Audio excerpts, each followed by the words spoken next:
അപ്പോൾ നമ്മൾ ഇന്നൊരു അൽഫാം മന്തി ഉണ്ടാക്കാൻ പോവാണ്. അതിലേക്ക് വേണ്ട മസാലയാണ് നമ്മൾ ഫസ്റ്റ് റെഡിയാക്കാൻ പോകുന്നത്. അതിനായിട്ട് നമ്മൾ ആദ്യം പുതിന, മല്ലിച്ചപ്പ്, ഒരു കഷ്ണം ഇഞ്ചി, കുറച്ച് വെളുത്തുള്ളി, ഒരു തക്കാളി, പിന്നെ ഒരു ഉള്ളി, പിന്നെ കുറച്ച് ചെറുനാരങ്ങേൻ്റെ നീര്, ഇതെല്ലാം കൂടി നമ്മൾ മിക്സിയിലിട്ട് നല്ലപോലെ പേസ്റ്റാക്കി എടുക്കുക. അപ്പോൾ നമുക്കിപ്പോൾ ഈ സാധനങ്ങളൊന്ന് വറുത്ത് പൊടിക്കണം.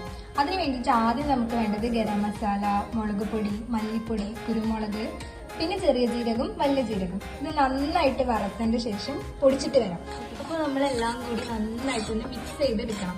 അപ്പോൾ നമ്മൾ ചിക്കന് നന്നായിട്ട് വരിഞ്ഞു കൊടുക്കണം. എന്നാൽ മാത്രമേ അതിൻ്റെ ഉള്ളിലേക്ക് മസാല നന്നായിട്ട് പിടിക്കുള്ളൂ. അപ്പം എല്ലാ ചിക്കനും നമ്മൾ ഇതുപോലെ നല്ലോണം വരിഞ്ഞെടുക്കാൻ പോവാണ്. അപ്പോൾ നമ്മൾ ആ വരിഞ്ഞ് വെച്ചിട്ടുള്ള ചിക്കനിലേക്ക് ആദ്യം കുറച്ച് തൈര് ഇട്ട് കൊടുക്കണം. നിങ്ങൾക്ക് വേണ്ട നിങ്ങളെ ക്വാണ്ടിറ്റിക്ക് അനുസരിച്ച് ഇട്ട് കൊടുക്കണേ. പിന്നെ നമ്മൾ ആദ്യം വറുത്ത് പൊടിക്കും എന്ന് പറയുന്ന പൊടികളില്ല, അതൊക്കെ കൂടി ചേർത്ത് കൊടുക്കണം.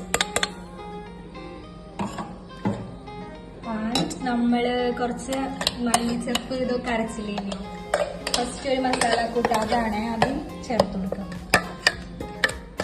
അപ്പം നമ്മൾ അതിലേക്ക് ഇനി നെക്സ്റ്റ് 2 മാഗി ക്യൂബും കൂടി ചേർക്കുകയാണ്. ഇത് ഫുഡ് കളറാണ് കേട്ടോ. ഇത് ആവശ്യമുള്ളവർ മാത്രമേ യൂസ് ചെയ്താൽ മതി. നമുക്ക് ചിക്കനിൽ കുറച്ച് കളർ കിട്ടാൻ വേണ്ടിയിട്ട് നമ്മൾ ഉപയോഗിക്കുന്നത് മാത്രം. ഇനി ഇതൊക്കെ കൂടി നന്നായിട്ട് മിക്സ് ചെയ്തെടുക്കാം. നന്നായിട്ട് മിക്സ് ചെയ്യണേ. ഓക്കെ, അപ്പോൾ നമ്മളിത് നന്നായിട്ട് മസാല തേച്ച് വെച്ചിട്ടുണ്ട്. പിന്നെ ഇതിലേക്ക് നമ്മൾ കുറച്ച് ഉപ്പ് ചേർത്ത് കൊടുത്തിട്ടോ, കാരണം നമ്മൾ 2 മാഗി ക്യൂബേ യൂസ് ചെയ്തിട്ടുള്ളൂ. അപ്പം അത് ഉപ്പ് കുറവായതുകൊണ്ട് നമ്മൾ കുറച്ച് ചേർത്ത് കൊടുക്കുന്നുള്ളൂ. കാരണം നിങ്ങൾക്ക് മാഗി ക്യൂബ് കൂടുതൽ യൂസ് ചെയ്യുകയാണെങ്കിൽ ഉപ്പ് ചേർക്കേണ്ട ആവശ്യമില്ല.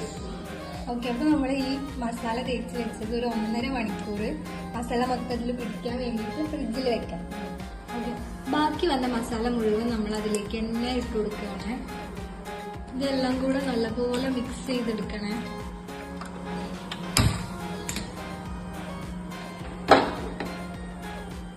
നമ്മൾ അരി നല്ലപോലെ കഴുകിയിട്ട് കുറച്ച് സമയം കുതിർക്കാൻ വേണ്ടി മാറ്റി വെക്കണം. നമ്മൾ ഇതിനായിട്ട് എടുത്തിട്ടുള്ള അരി എന്ന് പറയുന്നത് ബസ്മതി റൈസ് ആണ്. അപ്പോൾ നമ്മൾ വെള്ളം തിളയ്ക്കാൻ വേണ്ടി വെച്ചിട്ടുണ്ടായിരുന്നു. അതിലേക്ക് നമ്മൾ ആവശ്യത്തിന് ഉപ്പ് ചേർത്ത് കൊടുക്കുക. ഈ ആവശ്യമായിട്ടുള്ള സ്പൈസസ് ചേർത്ത് കൊടുക്കുക. നമുക്ക് ചിക്കനൊക്കെ ഒന്ന് മറച്ചിട്ട് കഴിക്കണം.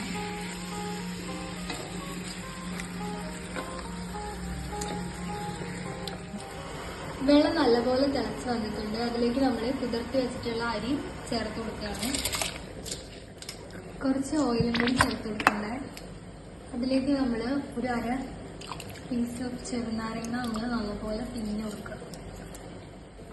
അപ്പോൾ നമ്മുടെ ചോറ് ഇത് നല്ലപോലെ വെന്ത് വന്നിട്ടുണ്ട്. നമ്മളത് ഊറ്റി എടുക്കുകയാണ്. അപ്പോൾ നമ്മൾ ഈ ചിക്കൻ പീസൊക്കെ വേറൊരു പ്ലേറ്റിലേക്ക് മാറ്റുകയാണ്. നമ്മൾ അതിന് ചിക്കൻ സെപ്പറേറ്റ് ചെയ്ത ശേഷം അതിലേക്ക് തന്നെ നമ്മൾ റൈസ് ഇട്ട് കൊടുക്കുകയാണ്.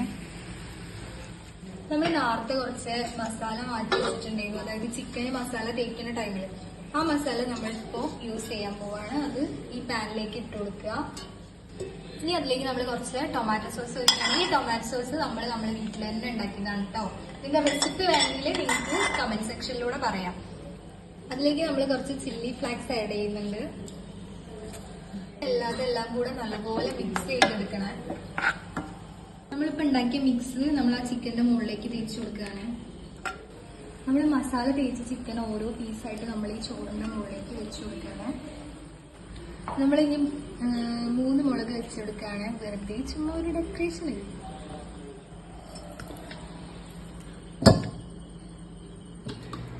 അപ്പോൾ നമ്മളിത് ദമ്മ് പൊട്ടിക്കുകയാണ്.